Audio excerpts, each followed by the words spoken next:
하나님의 말씀을 봅니다. 사사기 6장이 되겠습니다. 사사기 6장. 구약 성경으로 369면입니다.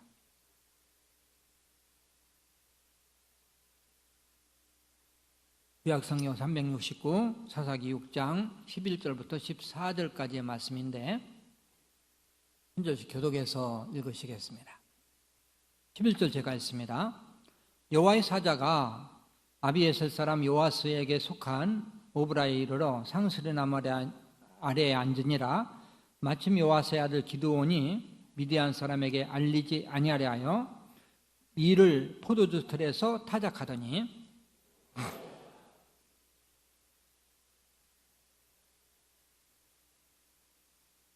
기드온이 그에게 대답하되 오 나의 주여 여호와께서 우리와 함께 계시면 어찌하여 이 모든 일이 우리에게 일어났나이까? 또 우리 조상들이 일찍이 우리에게 이르기를 여호와께서 우리를 애굽에서 올라오게 하신 것이 아니냐 한 그 모든 이적이 어디 있나이까? 이제 여호와께서 우리를 버리사 미디안의 손에 우리를 넘겨 주셨나이다 하니 그를 향하여 이르시되 너는 가서 너의 힘으로 이스라엘을 미디안의 손에서 구원하라. 내가 너를 보낸 것이 아니냐 하시니라. 아멘. 할렐루야. 3부 예배 참석하신 여러분들 환영하고 또 주님의 이름으로 축복합니다. 이렇게 무더위 가운데 또 장마 가운데 하나님이 지켜주셨고 여러분 더운데도 불구하고 사모하는 마음으로 나오셨습니다. 하나님이 여러분들 사랑하시고 은혜 주실 줄 믿습니다. 우리 서로 인사하겠습니다. 안녕하십니까? 잘 오셨습니다.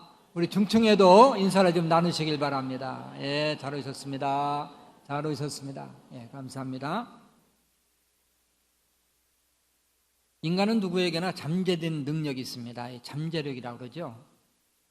여러분, 사람이 세상을 살아가면서 내가 가지고 있는 잠재력, 이 잠재력을 얼마만큼 사용할 수 있다고 생각하십니까? 많은 학자들이 주장하는 것이 다르지만 어느 학자는 이렇게 말합니다.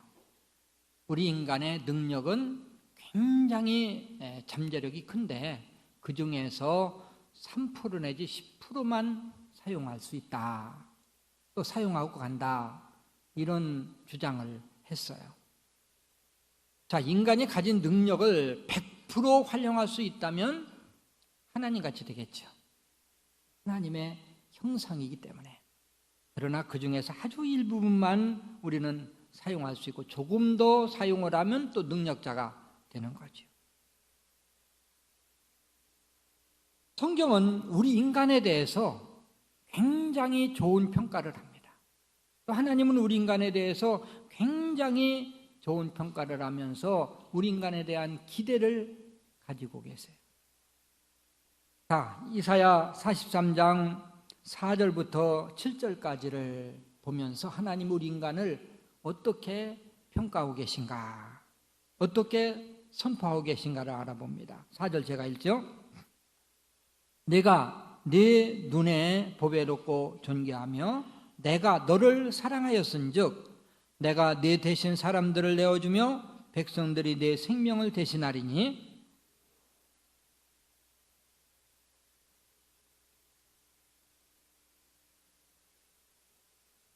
내가 북쪽에게 이르기를 내놓으라 남쪽에게 이르기를 가두어 두지 말라 내 아들들을 먼 곳에서 이끌며 내 딸들을 땅 끝에서 오게 하며 내 이름으로 불려지는 모든 자 곧 내가 내 영광을 위하여 창조한 자를 오게 하라. 그를 내가 지었고 그를 내가 만들었느니라. 아멘. 이 내용을요 크게 세 가지로 함축을 해보면 한 가지는 인간은 보배롭고 존귀한 존재다. 누가요? 하나님이 그렇게 말씀하셨어요. 또 한 가지는 인간은 하나님이 함께 하시는 존재다. 또 이렇게 말씀하셨고요. 또 한 가지는 인간은 하나님의 영광을 위하여 창조되었다. 이렇게 말씀을 하십니다. 그런데 이렇게 좋은 평가를 해주셨음에도 불구하고 우리 자신들은 너무나도 내 자신을 연약한 존재, 초라한 존재로 생각하는 거죠. 사실 우리 인생은 초라한 존재가 맞아요. 너무 약하고 부족하지요. 무능하지요. 심지어 성경은 이스라엘 백성들을 향해서 너희는 지렁이 같은 존재다, 구더기 같은 존재다, 이렇게 표현할 정도입니다. 그러나 하나님은 인간의 잠재된 능력을 아세요. 이 잠재력을 높이 평가하시는 거죠. 본문 말씀은 기드온에 대한 말씀이에요. 농부인 기드온이 곡식을 타작하고 있었습니다. 근데 그때 하나님의 사자가 나타났어요. 그리고 기드온을 향해서 이렇게 말씀합니다. 큰 용사여, 하나님이 너와 함께 계시도다. 기드온이 깜짝 놀랐어요. 아니, 내가 용사라니 이게 말이 돼?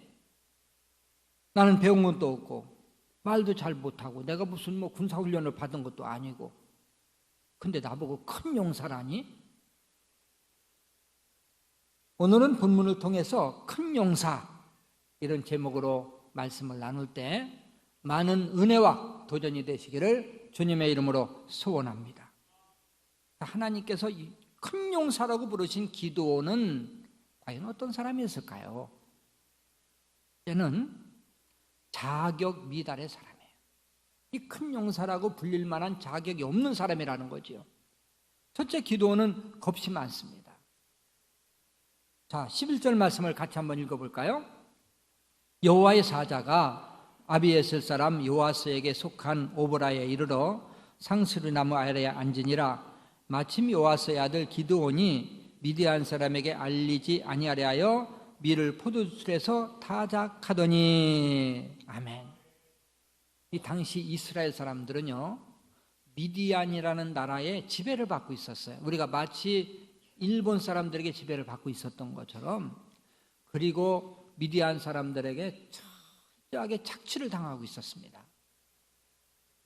그 당시 농경시대 아닙니까? 이스라엘 사람들이 땀 흘려서 농사를 져가지고 추수를 하면 다 뺏어갔어요. 추수하면 와서 뺏어가는 것입니다. 기드온은 농사 짓는 사람으로서 미디안 사람들의 눈을 피해가지고, 왜? 추수한 거 알면 뺏어가니까요. 모르는 데 가서 아주 숨어서 지금 추수를 하고 있는 거예요. 누가 혹시 보는 사람이 없는지, 또 미디안 사람에게 들켜가지고 뺏기지 않는지 아주 조마조마한 마음으로 추수를 하고 있는데 어떤 사람이 딱 나타난 거예요. 나타나서 기드온에게 이렇게 선포를 합니다. 큰 용사여, 당신은 큰 용사입니다. 당신은 하나님이 함께 하십니다. 이 기드온이 깜짝 놀랐습니다. 그리고 도리어 반항심이 생기는 거예요. 아니, 나 같은 사람을 용사라고 말해? 그리고 하나님이 함께 하신다? 그럼 하나님이 함께 하신다면 세상이 왜 이래? 왜 하나님의 택한 백성인 이스라엘 백성들이 이방 사람인 미디안에게 왜 우리가 이렇게 착취를 당해야 돼? 하나님이 살아계시다면 이스라엘이 이겨야지. 그리고 이스라엘 백성들이 그렇게 어렵다고 부르짖어도 왜 하나님이 함께 하신다면 문제를 해결해 주시지 않아? 그리고 내가 뭐라고? 내가 큰 용사라고? 나는 큰 용사 아니야. 아주 반항심이 생겼어요. 이와 같이 기도는 본래 이스라엘을 위해서 미디안에서 해방되어야 된다고 독립운동을 한 사람도 아니고 또 장군도 아니고 평범한 사람으로서 농사짓는 아주 마음이 연약할 때가 그지없는 그러한 사람이었다. 큰 용사가 될 가능성이 전혀 없는 사람. 두 번째는 기도는 의심까지 또 많아요. 자, 14절을 같이 한번 읽어봅니다. 여호와께서 그를 향하여 이르시되 너는 가서 이 너의 힘으로 이스라엘을 미디안의 손에서 구원하라. 내가 너를 보낸 것이 아니냐 하시니라. 아멘. 기도하나, 너는 가서 내 힘으로 이스라엘을 구원해. 근데 기드온은 하나님을 의심하고 가려고 하지 않아요. 자, 내가 가서 내 힘으로 이스라엘 구원하라고 했을 때 기드온이 이렇게 대답해요. 15절 뭐라고 대답하는지 한번 읽어봅니다. 그러나 기드온이 그에게 대답하여 하되 오 주여 내가 무엇으로 이스라엘을 구원하리이까? 보소서 나의 집은 므낫세 중에 극히 약하고 나는 내 아버지 집에서 가장 작은 자니이다 하니 주여 내가 무슨 능력으로 이스라엘을 구원할 수 있습니까? 나는 보잘것없는 므낫세 지파 중에서도 가장 약한 족속, 또 그 중에서도 가장 약한 사람이 난데 어떻게 내가 미디안에서 이스라엘을 구원할 수가 있겠습니까? 기드온은 자신이 고백한 것처럼 너무 약하고 보잘것없는 사람이에요. 그러나 하나님은 기드온에게 용사라고 선포하면서 기드온아 너는 큰 용사야. 이제부터 내가 너와 함께 할게. 무슨 뜻입니까? 내가 비록 약한 거, 나약한 거 알아. 그러나 내가 너를 큰 용사로 만들어 줄게. 할렐루야. 여러분도 마찬가지입니다. 모두가 보잘것없는 존재들이죠. 그러나 하나님께서 여러분에게 선포하십니다. 아무개야, 너는 큰 용사야. 내가 너와 함께 해줄게. 이 선포는 하나님께서 큰 용사로 만들어 주시겠다는 선포예요. 우리가 약하지만 하나님이 함께 하실 때 큰 용사가 될 수 있는 것입니다. 얼마 전에 서울 근교에 있는 모 훈련부대에 진중세례식이 있어서 그때 제가 가서 그 군인들에게 설교를 했습니다. 현재 군인들이기 때문에 제가 군대에서 은혜 받은 얘기, 저도 이제 군대에서 은혜를 받아가지고 이렇게 또 신학도 하는 계기가 됐는데요. 그 간증을 했어요. 여러분, 제 자신을 생각하면 너무 약한 존재입니다. 그런데 하나님께서 나를 큰 용사로 세워주셨습니다. 현재 이 자리에 있는 것 이 자체가 하나부터 열까지 다 하나님의 은혜입니다.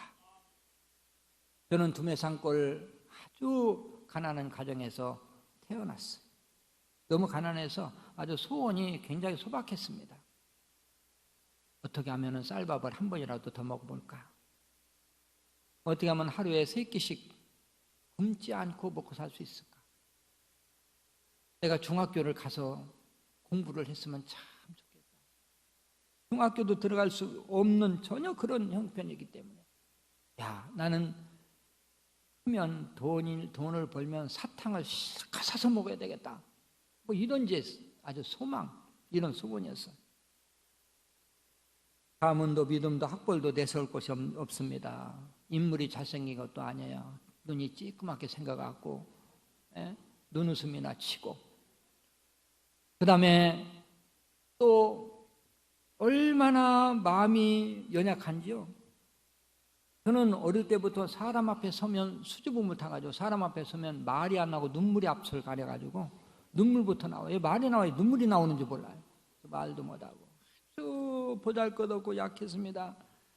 근데 하나님이 어떻게 이렇게 뻔뻔스러운 사람이 돼가지고 이 선남 선녀 앞에서 설교를 다 하게 만드셨는지 나는 전혀 모르겠어요. 제가 목사가 된다는 것은 정말 하늘의 별 따기 꿈에도 생각을 못했어요. 그래서 초등학교만 나오고 독학으로 검정고시로 혼자 공부를 해가지고 이제 대학원까지 나오고 이렇게 목사가 됐어요. 근데 하나님이 또 거기다가 또 교회를 부흥시켜 주시는데 이렇게 좋은 성도들 보내셔서 좋은 동역자들 많아서 교회가 부흥이 되고,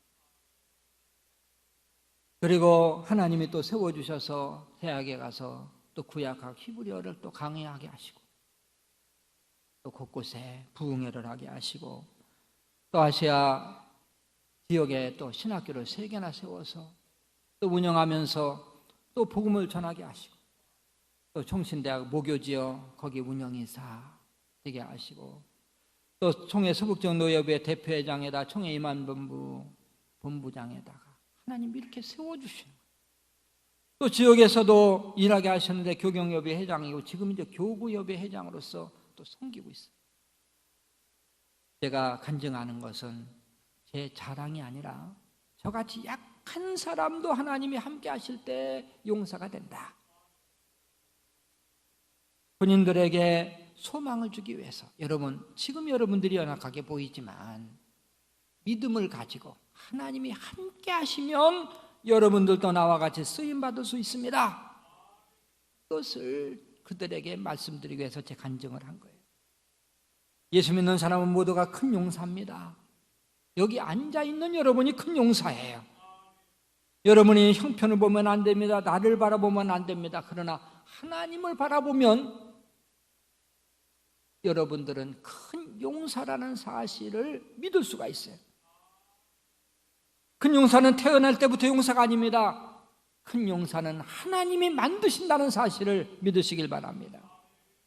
지금까지 신앙의 선조들이 다 그랬어요. 예수님의 12제자를 보세요. 다 보잘것없는 사람 하나님이 택하셨어요. 너무 약한 존재야. 근데 하나님이 함께 하시니까 예수님의 제자가 됐어요. 예수님의 수제자인 베드로를 보세요. 베드로는요, 학교 안 갔어요. 무학, 학력이 없습니다. 지금은 어부입니다. 성질까지 또 급해 터졌어요. 그런데도 하나님이 베드로와 함께 하시고 베드로를 세워주실 때에 베드로는 수제자가 된 거예요. 여러분, 다윗은 어떻습니까? 다윗이 처음부터 장군이었습니까? 왕이었습니까? 양을 치는 목동이야. 장자도 아니야. 그럼에도 불구하고 하나님이 함께 하실 때 큰 용사가 됐다는 사실을 믿으시길 바랍니다. 여러분은 모두가 큰 용사인데 하나님이 함께 하시면 용사가 되는데, 여러분들 이 시간 좌우에 있는 분들에게 한번 선포하시길 바랍니다. 형제님은, 자매님은 큰 용사십니다. 또 직분을 알고 있으면 그 직분을 부르면서 한번 인사해 보시길 바랍니다. 예, 중층에도 좀 서로 선포 좀 하세요. 큰 용사십니다. 보니까 진짜 용사 같습니까? 참 큰 용사처럼 안 생겼어요. 제가 알아요. 겉을 보면 그래요. 그러나 우리에게는 살아계신 하나님이 계시지 않습니까? 할렐루야. 자, 두 번째 기도는 겸손한 사람이었었는데요. 그렇기 때문에 하나님이 큰 용사로 쓰셨어요. 14절은 제가 알고 15절 여러분들이 있습니다. 여호와께서 그를 향하여 이르시되 너는 가서 이 너의 힘으로 이스라엘을 미디안의 손에서 구원하라. 내가 너를 보낸 것이 아니냐 하시니라.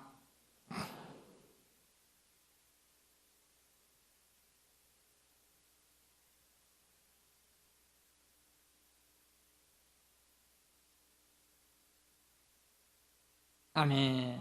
천사가 기도원에게 명령하지요. 기도원아, 너는 내가 가서 내 힘으로 이스라엘을 구원해라. 그러나 기도원은 거부해요.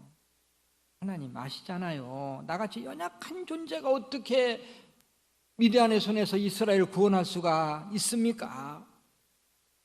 하나님은 겸손한 사람을 좋아하세요. 나는 할 수 없습니다. 나는 무능합니다. 하나님 도와주셔야 됩니다. 이렇게 고백하는 사람을 하나님이 사용하신다는 거죠. 성경에 나오는 신앙의 위인들은 모두가 다 겸손한 사람이에요. 예레미야는 하나님이 예레미야를 부르실 때에 이렇게 고백했어요. 하나님, 나 정말 슬픕니다. 나는 어린 아이 같아서 말도 할 줄 모르는데 어떻게 내가 선지자를 해요? 예레미야서 1장 6절 같이 읽지요. 내가 이르되 슬프도소이다. 주 여호와여, 보소서 나는 아이라 말할 줄을 알지 못하니이다 하니. 모세는 하나님의 부르심을 받고 이렇게 고백을 해요. 하나님, 나는 본래 말을 잘 못하는 사람인데요, 입이 뻣뻣하고요, 혀가 둔해서 누구한테 가서 말도 못해요. 근데 내가 어떻게 이스라엘을 구원할 수가 있나이까? 출애굽기 3장 11절, 4장 10절 말씀인데 3장 11절 말씀 제가 읽죠. 모세가 하나님께 아뢰되 내가 누구이기에 바로에게 가며 이스라엘 자손을 애굽에서 인도하여 내리가.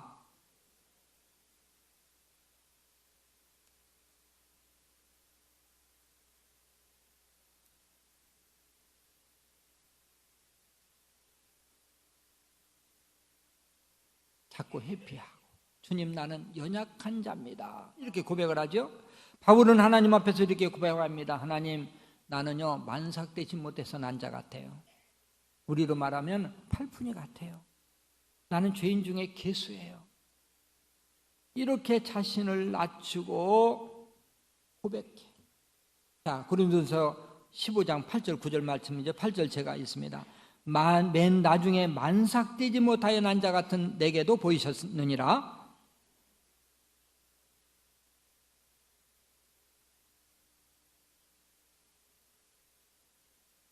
아멘. 하나님은 교만한 자를 물리치시고 겸손한 자에게 은혜를 주세요. 내가 뭔가 배웠다, 내가 힘이 있다, 능력이 있다 이렇게 생각하고 하나님을 의지하냐고 내 힘으로 할 수 있다라고 생각하는 사람은 하나님은 기뻐하시지 않습니다. 겸손한 사람에게 큰 일을 맡기시는데 기드온이 바로 그런 사람. 자, 세 번째요. 기드온은 순종의 사람이었기 때문에 하나님이 큰 용사로 삼으셨어요. 기드온은 순수하고 겸손합니다. 그러나 끝까지 뒤로 빼지는 않아요. 여러분 겸손이 뭡니까? 겸손 그냥 무조건 낮아지고 피하고 나는 못합니다, 나는 못합니다, 나는 약합니다 끝까지 이렇게 밀고 나가면서 회피하는 것이 겸손일까요? 이 겸손의 정의를 몰라서 넘어지는 경우가 참 많아요. 겸손은요 자기 자리를 지키는 거예요. 자기 자리보다 더 낮아지고 더 할 수 있는데도 자꾸 피하는 것은 이거는 겸손이 아니라 비굴이에요. 회피예요. 그리고 교만이라는 것은 내 자리가 있는데 내 자리는 감당 못하면서 윗자리만 자꾸 내다보는 거. 이게 바로 또 교만이고요. 겸손한 사람은 자기 자리를 알아서 다 지켜요. 하나님께서 일을 맡기실 때 이렇게 고백합니다. 하나님, 저는 감당할 수가 없어요. 약해요. 그러나 하나님이 함께 하시면 감당할 수 있습니다. 할렐루야. 이게 겸손한 사람이죠. 그냥 감당할 수 없다고 계속 빼면 이건 겸손한 사람이 아니에요. 하나님, 저는 약해요. 그러나 하나님이 함께 하시면 할 수 있어요. 이게 우리의 신앙 고백이어야 돼요. 하나님은 겸손한 기드온에게 이렇게 선포하시죠. 내가 너와 함께 하겠다. 드디어 기드온은 하나님의 말씀에 순종하죠. 전쟁터에 나갑니다. 300명 용사로 10만 대군을 물리쳐요. 말씀에 순종할 때 큰 용사가 된 것입니다. 얼마 전에 사무실 간사로 섬기신 임 집사님한테 인터폰이 왔어요. 목사님, 어떤 분이 목사님하고 군대 생활 같이 했다고 하면서 목사님하고 연락을 하고 싶다고. 그런데 제가 이제 마침 자리에 없었기 때문에 그분이 전화번호를 남겨놓고 가셨다고. 꼭 한번 전화 좀 해달라고. 그래서 제가 그 전화번호를 보고 이름을 보니까 전혀 생각이 안 나요. 어떤 분이지? 뭐 그래도 제가 이제 뭐 전화번호 알려줬으니까 하면 전화를 했습니다. 반갑게 그분이 전화를 받으면서 목사님, 저는요 군대 생활하는 동안에 목사님이 군대 생활하면서 목사님 쫄병으로 있었는데 이 목사님이 믿음 생활하고 또 군대에서 이 섬기는 그것을 보고 내가 감동을 받아서 제가 예수를 그때부터 잘 믿고 지금 장로가 됐습니다. 뭐 이런 이제 연락이에요. 제가 목사님을 얼마나 찾았는지 모릅니다. 물론 목사님을 찾은 게 아니고 그때는 제가 신학을 안 했을 때니까요. 그냥 청년이니까 제 이름을 찾으려고 그렇게 노력을 많이 했대요. 근데 그 아내가 그러더래. 아니 인터넷 쳐보세요. 그러면 나올지 모르잖아. 그리고 인터넷 치니까 진짜 이춘복이 나와. 뭐가 나오냐? 이춘복 참치. 이거 참치집 내가 선전해서 안 되는데, 이 참치집이 제일 참치가 쫙 나와요. 나도 깜짝 놀랐어요. 그래서 내가 진짜 신도림 한번 가봤다니까. 예? 진짜 내가 운영하는 게 맞나 안 맞나. 근데 그 밑에 이제 쭉 보니까 제 이름이 나오면서 남현교회 나온 거예요. 여러분 보면 다 나와요. 남현교회 나와서 들어가 보니까 제 얼굴이 나왔잖아요. 근데 옛날 얼굴이 있는 거예요. 아니 이춘복 병장님이 이게 목사님이 되셨네. 이래가지고 이제 우리 교회 전화번호 알아가지고 교회로 전화를 한 거예요. 그 제가 이제 전화를 하니까 목사님 8사단에 근무하셨잖아요. 그리고 행정반에 근무하셨고요. 제가 목사님 조수로 약 1년 6개월 동안 있었습니다. 그때 저는 믿음 생활 중단하고 있었는데 목사님이 정말 그 좋은 영향력으로 제가 예수를 믿게 돼서 이렇게 장로가 됐습니다. 그래. 목사님 신우회장으로 계셨잖아요, 사단. 그러면서 제가 막 내무반, 본부 내무반, 또 그 다음에 수색중대 내무반 예배 드릴 때 저도 같이 따라다니면서 예배를 드리고 그때 내가 은혜를 얼마나 많이 받고 믿음 생활 잘하고 있습니다. 근데 그분이 현재 전주에서 이제 고등학교 교장으로 계시고 또 통합적 큰 교회 장로님으로 계세요. 근데 저는 잘 기억이 안 나요. 난 기억이 잘 안 나는데 난 잊어버리는 건 명수야. 기억이 안 나는데요. 그러니까 답답하죠. 그러니까 사진을 보내줬어, 나한테. 근데 사진을 보니까 옛날 모습이 좀 있어요. 내 이제 그 쫄병이었었는데 아주 속도 얼마나 썩였는지 몰라요. 어리버리해가지고 그래가지고 막 어떤 때는 한 번은 이 벤치가 위에서 자다가요 거기서 밑으로 떨어졌어요. 떨어져가지고 끙끙대면서 또 자더라고 그냥. 하여튼 별일이 다 있었거든요. 근데 그렇게 훌륭하게 돼서 장로가 됐다고. 그래서 저는 군대 갔을 때요 믿음 생활의 경험이 전혀 없었습니다. 시골에서 믿음 생활하다가 서울로 올라왔어요. 올라와서는 그때부터 이제 농땡이를 피기 시작했어요. 이런 소리 하면 안 되는데. 그래가지고 주일날 그냥 바다시 나가다가 나중에 주일도 빼먹고 이러다가 이제 군대를 가게 됐습니다. 군대를 가게 되는데 내가 믿는 사람 아닙니까? 마음이 편하지를 않죠. 근데 이러면 안 되지. 내가 군대 가서부터는 확실하게 해야 되겠다. 이래가지고 군대 가서부터는 확실하게 주의를 지키고 열심히 믿음 생활을 했죠. 근데 이제 제대 6개월만 하면 제대하는데 사단 교회에서 거기서 이제 신우회장을 뽑는데요. 내가 회장이 됐어요. 나는 이건 정말 너무 의외예요. 왜? 거기 신학교 다니다 온 학생들도 있었고요. 그 다음에 뭐 장로 아들 아주 쟁쟁한 사람이 많았거든요. 근데 내가 회장이 된 거야. 내가 일반 이런 사람이에요. 근데 답답한 게 뭐냐면 내가 대표기도를 한번 해봤나. 주일학교 교사도 안 해봤거든요. 대표기도도 안 해봤지. 가르치지도 못 해봤지. 이제 사회도 봐야 되고요. 그 다음에 또 어떤 때는 목사님 없을 때 내가 설교도 해야 돼요. 이제 회장이. 큰일 났습니다.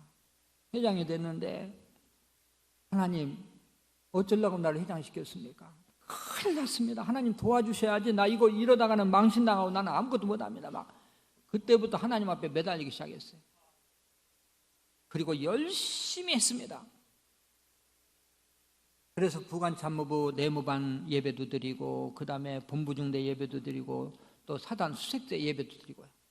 그 내무반 예배를 드렸어요. 그러니까 그 사단에서는 처음 있는 일, 사단장 허락까지 받아야 되는데 어떻게 어떤 경로로 해서 허락을 받았는지 지금 기억도 안 나요. 하여튼 다 뛰었는데 다 그렇게 예배를 드리게 됐고 그래서 예배를 그렇게 다 마련을 해놓고 우리 이제 그 군목 목사님한테 가서 목사님 이번에 수색중대 예배 드리게 돼서 목사님 설교 좀 해주세요. 네가 해. 네가 해. 왜 괜히 쓸데없는 일을 만들어 놓고 그래? 그 목사님은 일을 안 하려고 하는 목사님이에요. 왜? 일을 하다가 혹시 무슨 일이 있으면 진급 안 될까 봐. 뭐 일을 하면 막 하지 말라고 그러고 막. 근데 우리는 막 불이 붙어가지고 막 열심히 막 다니면서 하고, 그 가서 보면 내가 제일 높아. 내가 설교를 해야 돼. 근데 주일학교 교사도 안 해본 내가 무슨 설교를 합니까? 그래도 무조건 설교인지 뭐 아주 참 지금 생각하면요, 무슨 말을 했는지 한 번 기억도 안 나지만 하여튼 무조건 했어요. 근데 그거 갖고 은혜를 받았대. 또 제가 그때 많은 것을 깨달았습니다. 봉사를 하니까 가슴이 뜨거워지는구나. 봉사를 해야 믿음이 성장하는구나. 봉사를 하면 하나님이 함께 하시는구나. 나는 약한데 하나님이 함께 하시니까 다 할 수 있구나.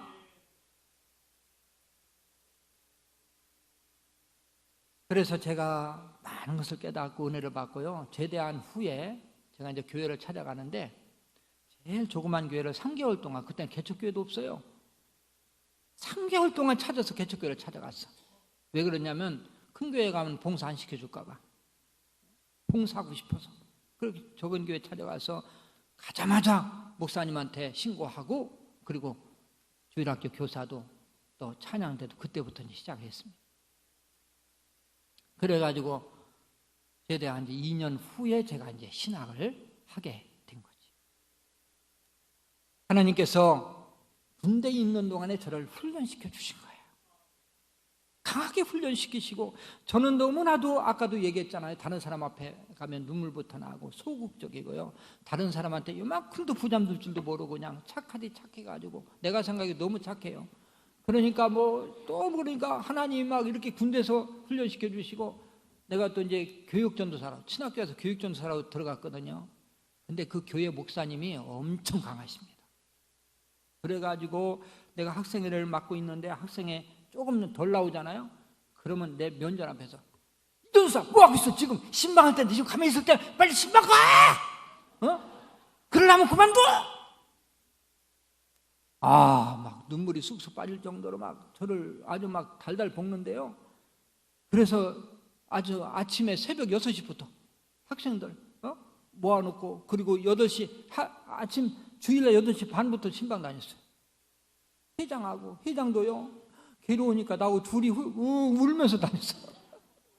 안 가면 벼락이 떨어지니까 목사님한테. 이렇게 하나님 훈련을 시키시더라고요.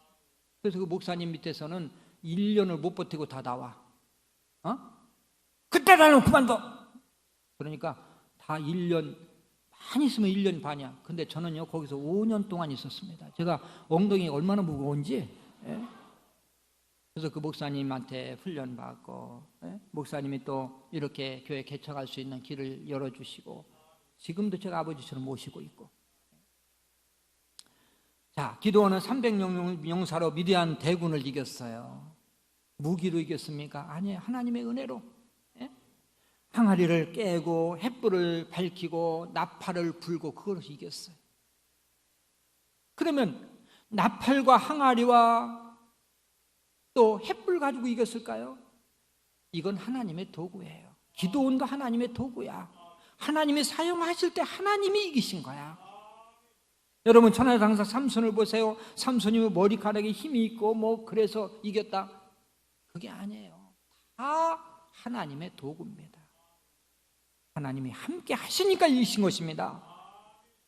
모든 승리는 하나님께 있다는 사실을 믿으시길 바랍니다. 하나님은 여러분에게 말씀하세요. 큰 용사여, 여호와께서 함께 계신다. 내가 너와 함께 하겠다. 너 두려워하지 마. 너 세상에서도 두려워할 필요 없어. 내가 있지 않냐? 내가 너를 큰 용사로 만들어줄게. 우리는 믿으면 돼요. 여러분, 어깨를 피세요. 담대하세요. 세상에서도 여러분들 어깨를 피고 가슴을 피고 사세요. 왜? 아무개야, 너는 큰 용사야. 내가 너와 함께 할게. 여러분, 교회에서도 맡은 일에 너무 소극적으로 하지 마세요. 못한다고 하지 마세요. 너는 큰 용사야. 큰 용사로 내가 만들어줄게. 하나님이 함께 하시지 않느냐? 순종만 하면 큰 용사로 쓰임받을 수가 있습니다. 할렐루야. 이제 말씀을 마무리하죠. 한낱 농부였던 기드온을 큰 용사로 만드신 하나님. 하나님은 여러분을 얼마든지 큰 용사로 만들 수 있어요. 그것은 저를 보면 알아요. 나같이 연약한 존재도 하나님이 이렇게 큰 용사로 쓰시는데, 믿음으로 순종하면 됩니다. 담대하면 됩니다. 약하면 하나님께 기도하면 됩니다. 여러분, 옆 사람에게 다시 한번 인사하시길 바랍니다. 형제님은 큰 용사십니다.